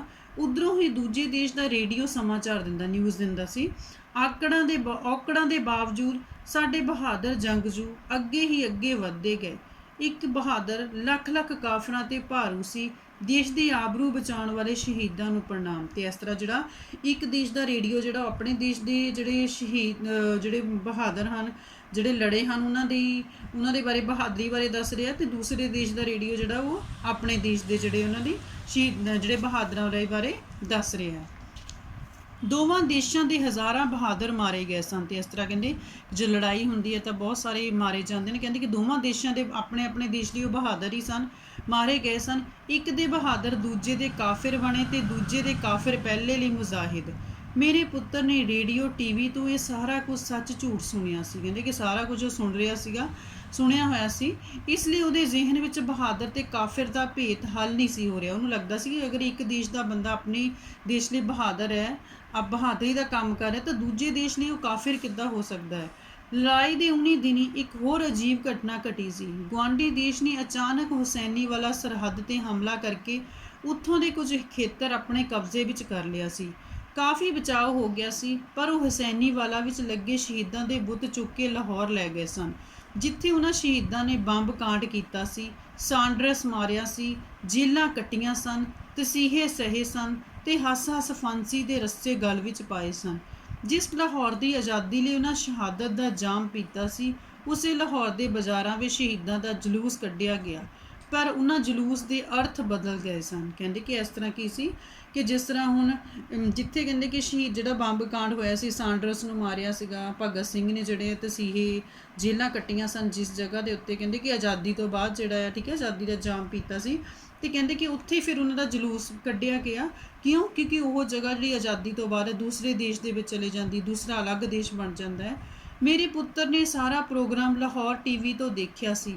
ਉਦੋਂ ਹੀ ਉਸ ਪੁੱਛਿਆ, ਇਹ ਕੀ ਕਰ ਰਹੇ ਨੇ ਡੈਡੀ? ਸ਼ਹੀਦਾਂ ਨੂੰ ਸ਼ਰਧਾਂਜਲੀ ਪੇਸ਼ ਕਰ ਰਹੇ ਜਾਂ ਜਿੱਤ ਦਾ ਜਸ਼ਨ ਮਨਾ ਰਹੇ ਨੇ? ਕਹਿੰਦੇ ਕਿ ਮੈਨੂੰ ਸਮਝ ਨਹੀਂ ਆ ਰਿਹਾ ਕਿ ਲੋਕੀ ਕੀ ਕਰ ਰਹੇ ਹਨ। ਇਹ ਬਹਾਦਰੀ ਦਿਖਾ ਰਹੇ ਨੇ, ਸ਼ਹੀਦਾਂ ਨੂੰ ਸ਼ਰਮਿੰਦਾ ਕਰ ਰਹੇ ਨੇ। ਮੇਰੇ ਮੂੰਹੋਂ ਨਾ ਚਾਹੁੰਦਿਆਂ ਹੋਇਆ ਵੀ ਅਚਾਨਕ ਨਿਕਲ ਕਹਿੰਦੇ ਕਿ ਹੁਣ ਅੱਜ ਇਹ ਆਪਣੀ ਬਹਾਦਰੀ ਦਿਖਾ ਰਹੇ ਆ, ਪਰ ਕਹਿੰਦੇ ਅਸਲ 'ਚ ਕੀ ਕਰ ਰਹੇ? ਸ਼ਹੀਦਾਂ ਨੂੰ ਸ਼ਰਮਿੰਦਾ ਕਰ ਰਹੇ ਹਨ, ਜਿਨ੍ਹਾਂ ਨੇ ਦੇਸ਼ ਨੂੰ ਆਜ਼ਾਦ ਕਰਵਾਇਆ। ਉਹਨਾਂ ਨੇ ਕਦੀ ਨਹੀਂ ਸੋਚਿਆ ਕਿ ਜਿਹੜਾ ਦੇਸ਼ ਹੈ ਇਸ ਤਰ੍ਹਾਂ ਦੋ ਭਾਗਾਂ ਦੇ ਵਿੱਚ ਵੰਡਿਆ ਜਾਵੇਗਾ। ਪਰ ਇਹ ਤਾਂ ਸਾਂਝੇ ਮੁਲਕ ਦੇ ਸ਼ਹੀਦ ਸੀ ਡੈਡੀ, ਸਾਂਝੇ ਸ਼ਹੀਦ। ਕਹਿੰਦੇ ਕਿ ਇਹ ਜਿਹੜੇ ਸ਼ਹੀਦ ਹੋਏ ਸਨ, ਇਹਨਾਂ ਨੇ ਤੇ ਦੇਸ਼ ਨੂੰ ਆਜ਼ਾਦ ਕਰਾਉਣ ਲਈ ਸ਼ਹੀਦੀ ਦਿੱਤੀ ਸੀ, ਤੇ ਹੁਣ ਕਿੱਦਾਂ ਵੱਖਰੇ ਕਿੱਦਾਂ ਹੋ ਗਏ? ਕੁਝ ਸਾਡੇ ਦੇਸ਼ ਦੇ ਹੋ ਗਏ, ਕੁਝ ਉਸ ਦੇਸ਼ ਦੇ ਹੋ ਗਏ। ਮੁੰਡੇ ਨੇ ਹੈਰਾਨੀ ਪ੍ਰਗਟ ਕੀਤੀ। ਹਾਂ, ਪਰ ਹੁਣ ਇਹ ਵੰਡੇ ਹੋਏ ਮੁਲਕ ਦੇ ਸ਼ਹੀਦ ਰਹਿ ਗਏ ਨੇ ਮੇਰੇ ਬੇਟੇ। ਸੁਣਿਆ ਡੈਡੀ, ਹੁਣ ਇਹਨਾਂ ਸ਼ਹੀਦਾਂ ਦੇ ਨਾਂ ਵੀ ਆਪਣੀ ਹਿਸਟਰੀ ਦੀ ਕਿਤਾਬ ਵਿੱਚੋਂ ਕੱਢ ਛੱਡੇ। ਕਹਿੰਦੇ ਕਿ ਹੁਣ ਕੀ ਹੈ, ਜਿਹੜਾ ਜਿੱਦਾਂ ਹੁਣ ਮੰਨ ਲਓ ਪਾਕਿਸਤਾਨ ਹੈ, ਹੁਣ ਜਿਹੜੇ ਸ਼ਹੀਦ ਹੋਏ ਹਨ, ਉਹਨਾਂ ਨੇ ਤਾਂ ਪੂਰੇ ਹਿੰਦੁਸਤਾਨ ਨੂੰ ਆਜ਼ਾਦ ਕਰਨ ਲਈ ਆਪਣੀ ਸ਼ਹੀਦੀ ਦਿੱਤੀ ਸੀ, ਪਰ ਹੁਣ ਜਿੱਦਾਂ ਪਾਕਿਸਤਾਨ ਹੈ, ਉਹਨਾਂ ਨੇ ਆਪਣੀ ਜਿਹੜੀ ਹਿਸਟਰੀ ਦੀ ਕਿਤਾਬ ਦੇ ਵਿੱਚੋਂ ਉਹਨਾਂ ਨੇ ਜਿਹੜੇ ਹੁਣ ਹਿੰਦੁਸਤਾਨ ਦੇ ਜਿਹੜੇ ਸ਼ਹੀਦ ਆ, ਜਾਂ ਹਿੰਦੁਸਤਾਨ ਦੇ ਵਿੱਚ ਜਿਨ੍ਹਾਂ ਦਾ ਜਨਮ ਹੋਇਆ ਸੀਗਾ, ਉਹਨਾਂ ਦੇ ਨਾਂ ਵੀ ਕੱਢ ਦਿੱਤੇ ਆਪਣੀ ਹਿਸਟਰੀ ਦੀ ਕਿਤਾਬ 'ਚੋਂ ਕਿ ਹਾਂ ਉਹਨਾਂ ਨੇ ਕੋਈ ਸ਼ਹੀਦੀ ਨਹੀਂ ਦਿੱਤੀ। ਹਿਸਟਰੀ ਵੀ ਤਾਂ ਪੁੱਤ ਬੰਦੇ ਹੀ ਲਿਖਦੇ ਆ, ਕਿਸੇ ਦਾ ਨਾਂ ਪਾ ਦੇਣ, ਕਿਸੇ ਦਾ ਕੱਢ ਛੱਡਣ, ਭਾਵੇਂ ਕਿਸੇ ਨੂੰ ਹੀਰੋ ਬਣਾ ਦੇਣ ਤੇ ਕਿਸੇ ਨੂੰ ਜ਼ੀਰੋ। ਤੇ ਇਸ ਤਰ੍ਹਾਂ ਲੇਖਕ ਕਹਿੰਦਾ ਕਿ ਹਿਸਟਰੀ ਵੀ ਬੰਦੇ ਹੀ ਲਿਖਦੇ ਆ। ਕਹਿੰਦੇ ਜਿਹਦਾ ਮਰਜ਼ੀ ਨਾਂ ਪਾ ਕੱਢ ਸਕਦੇ ਹਨ ਉਹ। ਮੈਂ ਆਪਣੇ ਚਿਹਰੇ ਦੀ ਦੁੱਖ ਦੀ ਰਗ ਛੁਪਾਉਣਾ ਚਾਹੁੰਦੇ ਹੋਏ ਵੀ ਨਹੀਂ ਸੀ ਛੁਪਾ ਰਿਹਾ। ਕਹਿੰਦੇ ਕਿ ਇਸ ਟਾਈਮ ਜਿਹੜਾ ਮਨ ਜਿਹੜਾ ਮੇਰਾ ਦੁਖੀ ਸੀ, ਉਹ ਮੈਂ ਲੁਕਾਉਣਾ ਚਾਹੁੰਦਾ ਸੀ, ਪਰ ਕਹਿੰਦੇ ਫਿਰ ਵੀ ਮੈਂ ਜਿਹੜਾ ਲੁਕੋ ਨਹੀਂ ਸੀ ਸਕਿਆ। ਬਾਰ-ਬਾਰ ਜਿਹੜਾ ਮੇਰੇ ਫੇਸ ਦੇ ਉੱਤੇ ਕਹਿੰਦੇ ਕਿ ਉਹ ਸਾਰਾ ਦੁੱਖ ਮੇਰਾ ਪ੍ਰਗਟ ਹੋ ਰਿਹਾ ਸੀ।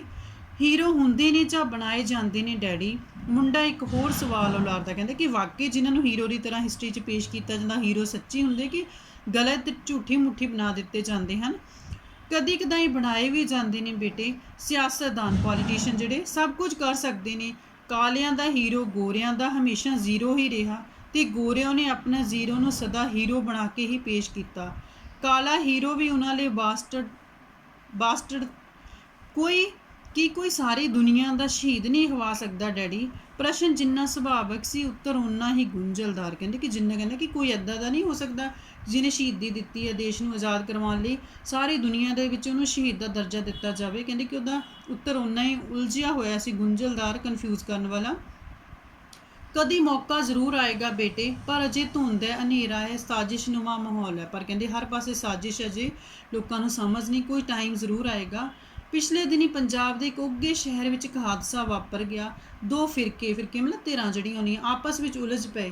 ਤੇਜ਼ ਧਾਰ ਹਥਿਆਰਾਂ ਨਾਲ ਲੜਾਈ ਹੋਈ, ਪੁਲਿਸ ਨੂੰ ਗੋਲੀ ਵੀ ਚਲਾਉਣੀ ਪਈ ਸੀ। ਇੱਕ ਫਿਰਕੇ ਦਾ ਕਾਫੀ ਜਾਨੀ ਨੁਕਸਾਨ ਹੋਇਆ। ਇੱਕ ਅਖਬਾਰ ਨੇ ਸੁਰਖੀ ਲਾਈ, ਸੁਰਖੀ ਮਤਲਬ ਆਪਣੀ ਨਿਊਜ਼ ਪੇਪਰ ਜਿਹੜਾ ਅਖਬਾਰ ਦੇ ਵਿੱਚ ਖਬਰ ਲਾਈ, ਜਿਹੜੀ ਮੇਨ ਹੈਡਲਾਈਨਸ ਉਹਨੇ ਕੀ ਲਗਾਈ ਸੀ, ਦੇਸ਼ ਦੇ ਅਮਨ ਪਸੰਦ ਸ਼ਹਿਰੀਓ पर कुछ तत्वे हथियार तेज धार हथियारों से हमला किया। जवाबी कार्रवाई में कुछ गुंडे मारे गए और बहुत से ਜ਼ਖਮੀ ਹੋਏ। ਹੁਣ ਇੱਕ ਧਿਰ ਦੇ ਲੋਕੀ ਜਿਹੜੇ ਦੂਜੇ ਧਿਰ ਨੂੰ ਗੁੰਡਿਆਂ ਦਾ ਦਰਜਾ ਦੇ ਰਹੇ ਸਨ। ਦੂਜੇ ਫਿਰਕੇ ਦੀਆਂ ਅਖਬਾਰਾਂ ਨੇ ਮੋਟੇ ਅੱਖਰਾਂ ਵਿੱਚ ਖਬਰ ਛਾਪੀ ਤੇ ਕਹਿੰਦੇ ਦੂਸਰੀ ਧਿਰ ਦੇ ਫੇਵਰ ਜਿਹੜੀ ਅਖਬਾਰ ਸੀ ਉਹਨਾਂ ਨੇ ਵੀ ਆਪਣੇ ਉੱਥੇ ਲਿਖਿਆ ਮੋਟੇ ਖਬਰ ਛਾਪੀ, ਜਿਹੜੀ ਧਰਮ ਦੀ ਰੱਖਿਆ ਕਰਦੇ ਹੋਏ ਕੁਝ ਬਹਾਦਰ ਲੋਕ ਸ਼ਹੀਦ ਹੋਏ। ਉਹਨਾਂ ਦਾ ਨਾਂ ਇਤਿਹਾਸ ਦੇ ਵਰਕਿਆਂ ਦੇ ਸੁਨਹਿਰੀ ਅੱਖਰਾਂ ਵਿੱਚ ਲਿਖਿਆ ਜਾਏਗਾ, ਜਿਨ੍ਹਾਂ ਨੇ ਧਰਮ ਹੇਤ ਆਪਣੇ ਸੀਸ ਕਟਾਏ। ਤੇ ਇਸ ਤਰ੍ਹਾਂ ਕਹਿੰਦੇ ਕਿ ਦੋ ਧਿਰਾਂ 'ਚ ਅਗਰ ਲੜਾਈ ਹੁੰਦੀ ਹੈ ਤਾਂ ਅਖਬਾਰਾਂ ਦੇ ਵਿੱਚ ਵੀ ਜਿਹੜਾ ਆ ਇੱਕ ਜਿਹੜਾ ਆ ਉਹਨੂੰ ਬਹਾਦਰ ਕਿਹਾ ਗਿਆ ਤੇ ਠੀਕ ਹੈ, ਦੂਸਰਿਆਂ ਨੂੰ ਜਿਹੜਾ ਉਹਨਾਂ ਨੇ ਗੁੰਡੇ ਦਾ ਦਰਜਾ ਦਿੱਤਾ। ਪਰ ਮੇਰਾ ਪੁੱਤਰ ਦੋਵੇਂ ਅਖਬਾਰਾਂ ਲੈ ਕੇ ਮੇਰੇ ਕੋਲ ਆਇਆ। ਅਖਬਾਰਾਂ ਮੇਰੇ ਉਮਰੇ ਧਰ ਕੇ ਮਤਲਬ ਰੱਖ ਕੇ ਪੁੱਛਣ ਲੱਗਾ, ਡੈਡੀ ਸ਼ਹੀਦ ਗੁੰਡੇ ਕਦੋਂ ਹੋ ਜਾਂਦੇ ਨੇ ਤੇ ਗੁੰਡੇ ਸ਼ਹੀਦ ਕਦੋਂ ਬਣ ਜਾਂਦੇ ਹਨ? ਕਿ ਜਿਹੜੇ ਇੱਕ ਧਿਰ ਵਾਸਤੇ ਸ਼ਹੀਦ ਹਨ ਉਹ ਦੂਜੀ ਧਿਰ ਲਈ ਗੁੰਡੇ ਹੈ, ਤੇ ਜਿਹੜੇ ਦੂਜੀ ਧਿਰ ਲਈ ਗੁੰਡੇ ਹਨ ਉਸ ਧਿਰ ਲਈ ਜਿਹੜੇ ਸ਼ਹੀਦ ਦਾ ਦਰਜਾ ਹੁੰਦਾ ਹੈ। ਇਹ ਛੋਟੀ ਲੜਾਈ ਹੈ ਮੇਰੇ ਬੇਟੇ, ਇਹ ਫਿਰਕੇ ਦੇ ਸ਼ਹੀਦ ਵਿਰੋਧੀ ਫਿਰਕੇ ਲਈ ਹਮੇਸ਼ਾ ਗੁੰਡੇ ਰਹਿੰਦੇ ਕਿ ਇਹਨੇ ਇੱਕ ਫਿਰਕਾ ਜਿਹੜਾ ਇੱਕ ਧਿਰ ਜਿਹੜੀ ਹੈ ਉਹਦੇ ਜਿਹੜੇ ਸ਼ਹੀਦ ਹੈ ਦੂਸਰਿਆਂ ਵਾਸਤੇ ਕਹਿੰਦੇ ਕਿ ਹਮੇਸ਼ਾ ਉਹ ਗੁੰਡੇ ਹੀ ਰਹਿੰਦੇ ਹਨ। ਇਹ ਛੋਟੀ ਕਹਿੰਦੇ ਲੜਾਈ ਹੈ ਜਿਹੜੀ ਆਪਣੇ ਗੁੰਡੇ ਵੀ ਉਹਨਾਂ ਨੂੰ ਸ਼ਹੀਦ ਹੀ ਲੱਗਦੇ ਹਨ। ਤੇ ਇੱਕ ਜਿਹੜਾ ਧਿਰ ਵਾ ਉਹ ਚਾਹੇ ਗੁੰਡਾਗਰਦੀ ਕਰਨ, ਗਲਤ ਕੰਮ ਕਰਨ, ਪਰ ਉਹਨਾਂ ਨੂੰ ਉਹ ਸ਼ਹੀਦ ਲੱਗਦੇ ਹਨ, ਤੇ ਦੂਜੇ ਚਾਹੇ ਚੰਗਾ ਕੰਮ ਕਰਨ ਉਹਨਾਂ ਨੂੰ ਉਹ ਜਿਹੜੇ ਆ ਗੁੰਡੇ ਲੱਗਦੇ ਹਨ। ਫਿਰ ਉਹਨਾਂ ਦੀ ਪਛਾਣ ਕੌਣ ਕਰੇਗਾ? ਫਿਰ ਮੁੰਡਾ ਪੁੱਛਦਾ, ਕਹਿੰਦਾ ਕਿ ਉਹਨਾਂ ਦੀ ਪਛਾਣ ਕੌਣ ਕਰੇਗਾ ਕਿ ਕੌਣ ਜਿਹੜਾ ਆ ਸ਼ਹੀਦ ਹੈ, ਕੌਣ ਗੁੰਡਾ ਹੈ? ਕਿਵੇਂ ਹੋਏਗੀ ਉਹਨਾਂ ਦੀ ਪਛਾਣ ਡੈਡੀ? ਵੱਡੀ ਫੈਸਲਾ ਕੁਲ ਲੜਾਈ ਉਹਨਾਂ ਦੀ ਪਛਾਣ ਕਰਾਏਗੀ। ਕਹਿੰਦੇ ਕਿ ਇੱਦਾਂ ਦੀ ਲੜਾਈ ਜਿਹੜਾ ਇੱਕ ਡਿਸੀਜ਼ਨ ਲਿਆ ਜਾਏਗਾ, ਫਿਰ ਸਾਰੇ ਫੈਸਲਾ ਹੋਏਗਾ। ਕਹਿੰਦੇ ਕਿ ਹਜੇ ਹੋਣੀ ਬਾਕੀ ਹੈ। ਤੂੰ ਜਦੋਂ ਵੱਡੀ ਲੜਾਈ ਲਈ ਤਿਆਰ ਹੋਵੇਂਗਾ ਤੈਨੂੰ ਸਭ ਸਮਝ ਆ ਜਾਏਗਾ, ਪਰ ਹਾਲੇ ਵਕਤ ਨਹੀਂ ਆਇਆ। ਹਾਲੇ ਤਾਂ ਵਕਤ ਕਦੋਂ ਆਏਗਾ ਡੈਡੀ? ਮੁੰਡੇ ਦੀ ਅਜੇ ਵੀ ਤਸੱਲੀ ਨਹੀਂ ਸੀ ਹੋ ਰਹੀ, ਹਜੇ ਵੀ ਉਹਨੂੰ ਸਮਝ ਨਹੀਂ ਸੀ ਆ ਰਹੀ, ਉਹਨੂੰ ਆਪਣੇ ਪ੍ਰਸ਼ਨ ਦਾ ਸਹੀ ਆਨਸਰ ਨਹੀਂ ਸੀ ਮਿਲ ਰਿਹਾ। ਮੈਂ ਮੁੰਡੇ ਦੀ ਪ੍ਰਸ਼ਨ ਦੀ ਰੋਸ਼ਨੀ ਵਿੱਚ ਬੜੀ ਗੰਭੀਰਤਾ ਨਾਲ ਸੋਚਣ ਲੱਗਦਾ ਹਾਂ। ਮੇਰੀ ਸੋਚ ਵਿੱਚ ਉਹ ਬੇਚੈਨ ਲੋਕ ਆਉਂਦੇ ਨੇ ਜੋ ਸਾਰੀ ਮਨੁੱਖਤਾ ਲਈ ਚੰਗੇ ਸੁਪਨੇ ਬੀਜਣ ਦਾ ਅਹਿਦ ਕਰਕੇ ਤੁਰੇ। ਕਹਿੰਦੇ ਕਿ ਸਾਰੇ ਲੋਕੀ ਆਉਂਦੇ ਹਨ ਜਿਨ੍ਹਾਂ ਨੇ ਪ੍ਰੋਮਿਸ ਵਾਅਦਾ ਕੀਤਾ ਸੀਗਾ, ਠੀਕ ਹੈ, ਕਿ ਜਿਹੜਾ ਆ ਆਜ਼ਾਦੀ ਤੋਂ ਬਾਅਦ ਕਿਸ ਤਰ੍ਹਾਂ ਦੀ ਜ਼ਿੰਦਗੀ ਹੋਏਗੀ। ਮਨੁੱਖ ਦੀ ਹੋਣੀ ਦੀ ਤਰਤੀਬ ਬਦਲਣ ਲਈ ਉਹਨਾਂ ਮਸ਼ਾਲਾਂ ਚੁੱਕੀਆਂ ਸਨ, ਅੱਧ ਵਿਚਾਲੇ ਰਹਿ ਗਏ। ਉਹਨਾਂ ਦੀਆਂ ਅੱਖਾਂ ਦੀਆਂ ਝਿਮਣੀਆਂ ਵਿੱਚ ਸੂਹੀ ਸਵੇਰ ਰੱਤ ਬਣ ਕੇ ਫੈਲ ਗਈ। ਮੈਨੂੰ ਇੱਕ ਇਨਕਲਾਬੀ ਦੇ ਕਹੇ ਸ਼ਬਦ ਚੇਤੇ ਨੇ। ਕਹਿੰਦੇ ਕਿ ਉਹਦੇ ਇਨਕਲਾਬੀ ਕ੍ਰਾਂਤੀਕਾਰੀ ਜਿਨ੍ਹਾਂ ਨੇ ਇਸ ਤਰ੍ਹਾਂ ਦੀ ਜ਼ਿੰਦਗੀ ਜਿਹੜੀ ਆ ਉਹਨਾਂ ਨੇ ਦੇਖੀ ਸੀ ਕਿ ਕਿਸ ਤਰ੍ਹਾਂ ਦੀ ਸਾਡੀ ਜ਼ਿੰਦਗੀ ਹੋਏਗੀ ਆਜ਼ਾਦੀ ਤੋਂ ਬਾਅਦ, ਕਿਸ ਤਰ੍ਹਾਂ ਦਾ ਹੋਏਗਾ। ਕਹਿੰਦੇ ਉਹਦੀ ਵਰਡਿੰਗ ਮੈਨੂੰ ਯਾਦ ਆਉਂਦੀ ਹੈ, ਜਦੋਂ ਅਸੀਂ ਮਨੁੱਖੀ ਆਜ਼ਾਦੀ ਲਈ ਜੱਦੋ ਜ਼ਹਿਰ ਸ਼ੁਰੂ ਕੀਤੀ ਤਾਂ ਸਾਨੂੰ ਡਾਕੂ ਕਿਹਾ ਜਾਂਦਾ ਸੀ। ਜਦੋਂ ਸਾਡੀ ਤਹਿਰੀਕ ਥੋੜੀ ਸਫਲ ਹੋਈ ਅਸੀਂ ਅੱਤਵਾਦੀ ਹੋ ਗਏ। ਜਦੋਂ ਕਾਮਯਾਬੀ ਸਾਡੇ ਪੈਰ ਚੁੰਮਣ ਲੱਗੀ ਅਸੀਂ ਇਨਕਲਾਬੀ ਖਵਾਉਣ ਲੱਗੇ। ਜਦੋਂ ਅਸੀਂ ਲੜਾਈ ਜਿੱਤ ਲਈ ਤਾਂ ਦੇਸ਼ ਭਗਤ ਬਣ ਗਏ, ਸਾਡੇ ਵਿਛੜੇ ਸਾਥੀ ਸ਼ਹੀਦ। ਅਜੇ ਇੱਕ ਲੰਬੀ ਲੜਾਈ ਮਨੁੱਖ ਨੇ ਲੜਨੀ ਹੈ ਸਾਂਝੇ ਸ਼ਹੀਦਾਂ ਪੈਦਾ ਕਰਨ ਲਈ। ਮੇਰੇ ਬੇਟੇ ਸਾਂਝੇ ਸ਼ਹੀਦ, ਯਾਨੀ ਕਿ ਇੱਦਾਂ ਦੀ ਲੜਾਈ ਹੋਏਗੀ ਜਿਸ ਸਾਰਿਆਂ ਦੇ ਸ਼ਹੀਦ ਸਾਂਝੇ ਹੋਣਗੇ। ਮੈਂ ਆਪਣੀ ਸੋਚ ਵਿੱਚੋਂ ਨਿਕਲਦਿਆਂ ਆਖਦਾ ਹਾਂ, ਕੌਣ ਲੜੇਗਾ ਲੜਾਈ ਡੈਡੀ? ਹੁਣ ਮੁੰਡਾ ਜਿਵੇਂ ਲੜਾਈ ਦੀ ਤਾਂਘ ਰੱਖਦਾ ਹੋਵੇ। ਤੂੰ ਵੀ ਲੜ ਸਕਦਾ ਹੈ, ਮੈਂ ਵੀ, ਤੇਰੇ ਬੱਚੇ ਵੀ, ਸ਼ਾਇਦ ਉਹਨਾਂ ਦੇ ਬੱਚੇ ਵੀ। ਅੰਤਿਮ ਤੇ ਫੈਸਲਾ ਕੁਲ ਲੜਾਈ। ਮੇਰਾ ਜਵਾਬ ਸੁਣ ਕੇ ਮੁੰਡਾ ਚੁੱਪ ਹੋ ਗਿਆ ਸੀ। ਸ਼ਾਇਦ ਉਹ ਲੜਾਈ ਦੀ ਤਿਆਰੀ ਬਾਰੇ ਸੋਚਣ ਲੱਗ ਪਿਆ ਸੀ। ਕਈ ਦਿਨ ਇੰਜ ਹੀ ਬੀਤ ਗਏ। ਮੁੰਡੇ ਵਿੱਚ ਕਾਫੀ ਤਬਦੀਲੀ ਆਉਣ ਲੱਗ ਪਈ ਸੀ। ਉਹ ਲੋੜ ਨਾਲੋਂ ਜ਼ਿਆਦਾ ਹੀ ਗੰਭੀਰ ਰਹਿਣ ਲੱਗ ਪਿਆ ਸੀ। ਨਿੱਕੀ ਨਿੱਕੀ ਗੱਲ ਨੂੰ ਵੀ ਪੁੰਨਣ ਛਾਨਣ ਲੱਗ ਪਿਆ ਸੀ। ਇੱਕ ਦਿਨ ਆ ਕੇ ਕਹਿਣ ਲੱਗਾ, ਛੋਟੀ ਛੋਟੀ ਗੱਲ ਦੀ ਵੀ ਜਿਹੜੀ ਪੂਰੀ ਇਨਕੁਆਇਰੀ ਕਰਦਾ ਸੀ, ਥੋੜਾ ਸੀਰੀਅਸ ਹੋ ਗਿਆ ਸੀ ਪਹਿਲਾਂ ਨਾਲੋਂ ਜ਼ਿਆਦਾ। ਇੱਕ ਦਿਨ ਆ ਕੇ ਪੁੱਛਣ ਲੱਗਾ, ਡੈਡੀ ਆਪਣਾ ਗੁਆਂਢੀ ਰਾਮ ਲਾਲ ਸ਼ਹੀਦ ਹੋ ਗਿਆ ਹੈ। ਬੇਟੇ ਰਾਮ ਲਾਲ ਸ਼ਹੀਦ ਨਹੀਂ ਹੋਇਆ, ਮਰਿਆ ਹੈ। ਉਹਦੀ ਮੌਤ ਹੋ ਗਈ ਹੈ, ਮਰ ਗਿਆ ਹੈ ਰਾਮ ਲਾਲ। ਨਹੀਂ ਡੈਡੀ, ਰਾਮ ਲਾਲ ਸ਼ਹੀਦ ਹੋਇਆ। ਮੇਰਾ ਮੁੰਡਾ ਬਾਰ-ਬਾਰ ਆਖੀ ਜਾ ਰਿਹਾ ਸੀ, ਮੰਨਣ ਵਿੱਚ ਨਹੀਂ ਸੀ ਆ ਰਿਹਾ। ਕਹਿੰਦੇ ਕਿ ਮੈਂ ਉਹਨੂੰ ਕਿਹਾ ਸੀ ਕਿ ਨਹੀਂ ਮਰਿਆ ਤੇ ਮੁੰਡਾ ਕਹਿ ਰਿਹਾ ਸੀ ਕਿ ਸ਼ਹੀਦ ਹੋਇਆ। ਉਹ ਕਿਵੇਂ? ਆਖਿਰ ਮੈਂ ਤੰਗ ਆ ਕੇ ਪੁੱਛਿਆ। ਉਹਦੀ ਘਰਵਾਲੀ ਮੁਹੱਲੇ ਦੀਆਂ ਤੀਵੀਆਂ ਨੂੰ ਦੱਸ ਰਹੀ ਸੀ ਬਈ ਉਹ ਜਿੰਨਾ ਚਿਰ ਜਿਉਂਦਾ ਰਿਹਾ ਗਰੀਬੀ, ਬਿਮਾਰੀ, ਭੁੱਖ ਨਾਲ ਘੁਲਦਾ ਰਿਹਾ, ਅਖੀਰ ਮੁੱਕ ਗਿਆ ਲੜਦਾ ਕਿ ਆਪਣੀ ਬਿਮਾਰੀ ਜਿਹੜੀ ਹੈ, ਭੁੱਖ ਹੈ, ਜੋ ਵੀ, ਠੀਕ ਹੈ, ਉਹ ਖਾਣ ਲਈ ਵੀ ਕੁਝ ਨਹੀਂ ਸੀ। ਕਹਿੰਦੇ ਕਿ ਉਹਦੇ ਨਾਲ ਲੜਦਾ ਮਰ ਗਿਆ। ਮੁੰਡੇ ਨੇ ਬੜੀ ਗੰਭੀਰਤਾ ਨਾਲ ਕਿਹਾ, ਮੇਰੀਆਂ ਅੱਖਾਂ ਵਿੱਚ ਬਿਜਲੀ ਚਮਕਣ ਲੱਗ ਪਈ ਸੀ। ਪਲ ਦੇ ਪਲ ਮੈਨੂੰ ਜਾਪਿਆ ਜਿਵੇਂ ਮੇਰੇ ਮੁੰਡੇ ਨੂੰ ਅਮੁੱਕ ਲੜਾਈ ਦੀ ਸਮਝ ਪੈ ਗਈ ਹੋਵੇ ਜੋ ਸਾਡੇ ਸਾਂਝੇ ਸ਼ਹੀਦਾਂ ਨੇ ਅਜੇ ਲੜਨੀ। ਅਮੁੱਕ ਮਤਲਬ ਨਾ ਖਤਮ ਹੋਣ ਵਾਲੀ ਲੜਾਈ, ਜਿਹਦੇ ਵਿੱਚ ਸਾਰਿਆਂ ਦਾ ਫਾਇਦਾ ਹੈ, ਕਿਸੇ ਦਾ ਵੀ ਕੋਈ ਨੁਕਸਾਨ ਨਹੀਂ ਹੁੰਦਾ ਹੈ, ਸਾਰਿਆਂ ਦੇ ਹੱਕ ਦੀ ਜਿਹੜੀ ਲੜਾਈ ਲੜੀ ਜਾਣੀ ਸੀ। ਇਸ ਤਰ੍ਹਾਂ ਜਿਹੜਾ ਲੇਖਕ ਹੈ ਉਹ ਆਪਣੇ ਮੁੰਡੇ ਨੂੰ ਜਿਹੜਾ ਉਹਦੇ ਸਵਾਲਾਂ ਦੇ ਜਿਹੜੇ ਜਵਾਬ ਦਿੰਦਾ ਅਤੇ ਦੱਸਦਾ ਹੈ ਕਿ ਅਸਲ ਦੇ ਵਿੱਚ ਸ਼ਹੀਦ ਕੌਣ ਹੁੰਦਾ ਹੈ। ਅਸਲ ਦੇ ਵਿੱਚ ਸ਼ਹੀਦ ਉਹੀ ਹੁੰਦਾ ਜਿਹੜਾ ਦੂਸਰਿਆਂ ਦੀ ਖਾਤਰ ਜਿਹੜਾ ਹੈ, ਠੀਕ ਹੈ, ਆਪਣੀ ਜਾਨ ਕੁਰਬਾਨ ਕਰ ਦਿੰਦਾ ਹੈ, ਦੂਸਰਿਆਂ ਦੀ ਖਾਤਰ ਜਿਹੜੀ ਆਪਣੀ ਜ਼ਿੰਦਗੀ ਜਿਹੜੀ ਆ ਉਹ ਲੇਖੇ ਲਾ ਦਿੰਦਾ ਹੈ।